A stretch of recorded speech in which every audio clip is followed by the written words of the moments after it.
بڑی کوشش کیجیے عمران خان کے خلاف کرپشن کے کیسز نکالے جائیں. میری بھی ایک دو ملاقاتیں ہوئی کہ جناب آپ تو بڑی سٹوریز کرتے ہیں.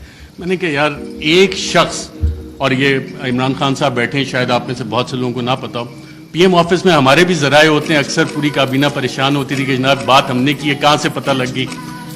وہ شخص جو پانی کی آدھی بوتل بھی ضائع نہیں ہونے دیتا بطور وزیر اعظم کے, یار یہ آدھی پانی کی بوتل میں نے ابھی رکھی, کیوں اٹھا کے لے گئے, وہ کرپشن کرے گا. میں نے سمجھائی لوگوں کو یہ بات, لیکن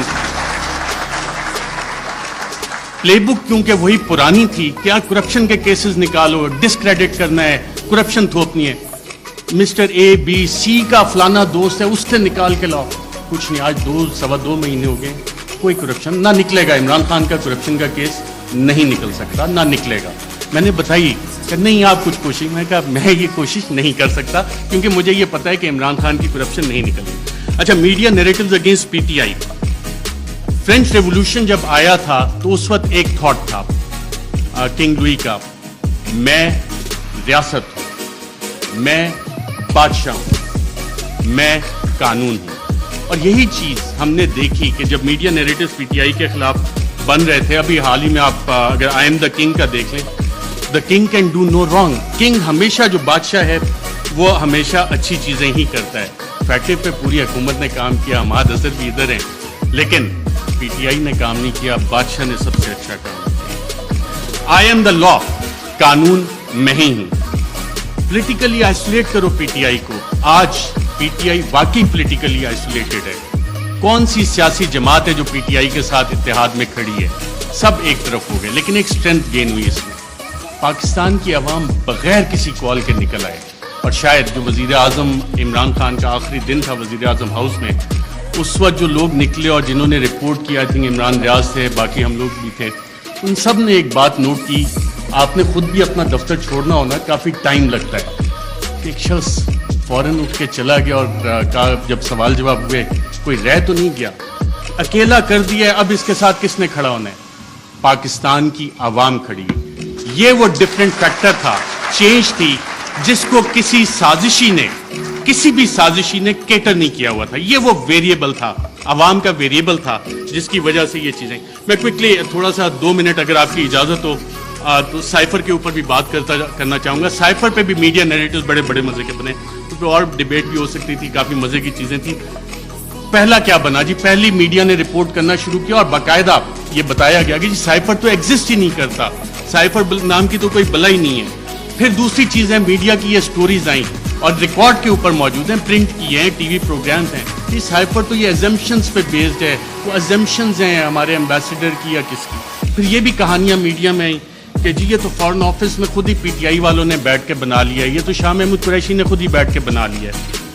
پھر جب وہ بھی ساری چیزیں, کیونکہ سائفر ایگزسٹ کرتا تھا, سائفر موجود تھا, پھر کہا گیا جی کانسپریسی کا ایویڈنس کوئی نہیں ہے. اچھا, پھر عمران خان بطور وزیر اعظم بھی میرا خیال وہ کرکٹ کھیل رہے تھے, اور جب انہوں نے کہا تھا کہ مینٹلی میں اسٹرانگ ہوں, تو بہت سے لوگوں نے انڈر ایسٹیمیٹ کیا. انہوں نے کابینہ کی بھی کمیٹی بلائی, کابینہ کی اسپیشل کمیٹی غالباً 30 مارچ کو ہوئی. 30 مارچ کو میں نے سابق وفاقی وزراء سے پوچھا, وہاں کانسپریسی کی بات ہوئی, کانسپریسی کا ذکر بھی اس میں ہوا. اور پھر 31 کو نیشنل سیکیورٹی کمیٹی بھی انہوں نے بلا لی, اور اس کا بھی مور اس پہ لگ گئی کہ بلیٹنٹ انٹرفیرنس. اور اس کے آخری پیراگراف میں ایک لفظ لکھا ہوا ہے کہ جو 31 کو نیشنل سیکیورٹی کمیٹی کی میٹنگ ہوئی, اس نے 30 مارچ کے جو منٹس اسپیشل کیبنٹ کے ان کو ریٹیفائی کیا. اب 30 مارچ کو آپ سب وفاقی وزراء جو اس میں بیٹھے تھے, اس وقت کے وزیر اعظم اس میں بیٹھے تھے, ان سب نے کانسپریسی اور سازش کا لفظ اس میٹنگ میں ذکر کیا. یہ میرے ذرائع نے مجھے بتایا ہے, آپ سبھی یہاں پہ بیٹھے ہیں, اگر کسی نے کانٹراڈکٹ کرنا ہے تو سابق وزیر اعظم خود بیٹھے ہیں, وہ کر سکتے ہیں کہ 30 مارچ کو جو اسپیشل کیبنٹ میٹنگ تھی اس میں سازش کا ذکر ہے. بالکل سازش کا, میں کلیئر ایز اے جرنلسٹ کلیم کر رہا ہوں. پھر یہ کہا گیا کہ جی وہ انٹیلیجنس ہم نے خود ہی کر لی, اور انٹیلیجنس کی بیسس پہ آبویسلی اس پہ سوال اٹھے کہ انٹیلیجنس, ہمارے انٹیلیجنس کے ادارے بہت اچھا کام کرتے ہیں, دہشت گردی کے خلاف بہت اچھا کرتے ہیں, پاکستان کی سیکیورٹی کے لیے بہت اچھا کام کرتے ہیں. لیکن مسئلہ یہاں پہ آتا ہے کہ جب انہیں ڈریگ کیا جائے سیاسی معاملات میں اور یہ کہا جائے کہ جی انویسٹیگیشنز ہوئی, کون سی انویسٹیگیشنز, یہ سوال ہوئے. اب ریجیم چینج میں انٹیلیجنس کا ایک بنیادی کردار ہوتا ہے, انٹیلیجنس انفارمیشن کا بنیادی کردار ہوتا ہے. اگر آپ اگلی سلائڈ کریں ذرا, Colin Powell, US secretary of state,